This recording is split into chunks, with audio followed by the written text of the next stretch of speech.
ইয়া আইয়ুহাল্লাযীনা আমানু আলাইকুম আনফুসাকুম, হে ঈমানদারেরা, তোমরা নিজেদের প্রতি লক্ষ্য করো, নিজেদের প্রতি খেয়াল করো এবং নিজেদের জীবনে সংশোধন করো। প্রথম হলো ঈমান। ঈমানকে ঠিক করতে হবে। ঈমানের ব্যাপারে উলামায়ে কেরামের কাছ থেকে জানতে হবে, শিখতে হবে, বুঝতে হবে, জানতে হবে কিসে ঈমান হাসিল হয়, কিসে ঈমান চলে যায়, কিসে ঈমান বাড়ে, কিসে ঈমান কমে। এই মৌলানা খালেদ সাইফুল্লাহ আইয়ুবী, হযরত মৌলানা খালেদ সাইফুল্লাহ আইয়ুবী হযরতকে তার আলোচনা পেশ করার জন্য সবিনয় অনুরোধ করছি। ওয়াসসালামুন আলা ইবাদিহিল্লাযীনা ইসতাফা। ইলমে দ্বীনের আলোকে সকল নবীরা আল্লাহ পর্যন্ত পৌঁছার পথ উম্মতদেরকে দেখাইছে। জোরে আওয়াজ করে বলেন সুবহানাল্লাহ, আলহামদুলিল্লাহ, লা ইলাহা ইল্লাল্লাহ। উঁচু আওয়াজে, সর্বোচ্চ আওয়াজে, বুলন্দ আওয়াজে বলুন আল্লাহু আকবার। আরো জোরে করে বলুন আল্লাহু আকবার। হাত নামান, ডান হাত তুলে এই যেমন হাত নামাই দিল, তারা গুলিস্তানে কবর দিতে পারবে না, তাদেরকে লেখা থাকবে, লেখা উচিত হয়ে গেছে।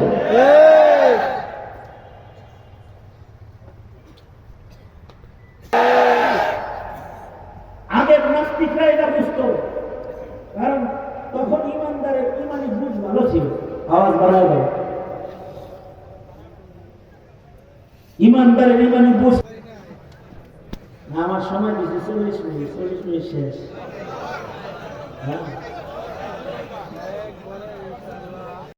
আপনারা আওয়াজ করে বলেন, যেই তবলিগে আলেম নাই ওই তবলিগে আপনারা আছেন, যেই দলে আলেম নাই ওই দলে উলামায়ে কেরাম যাদের সাথে নাই তাদের সাথে আপনারা আছেন, যেই খানকায় মৌলবী নাই ওই খানকায় আপনারা আছেন, কারণ যেখানে ইলম নাই ওখানে শয়তান আছে।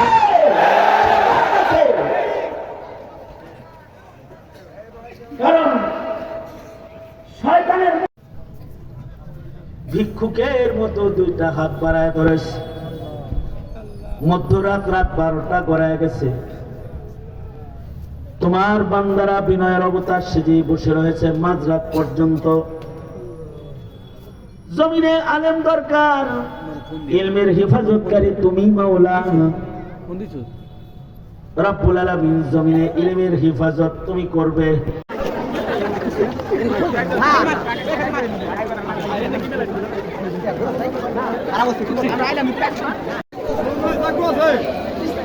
ভাই কত করে? এ ভাই ভোট কি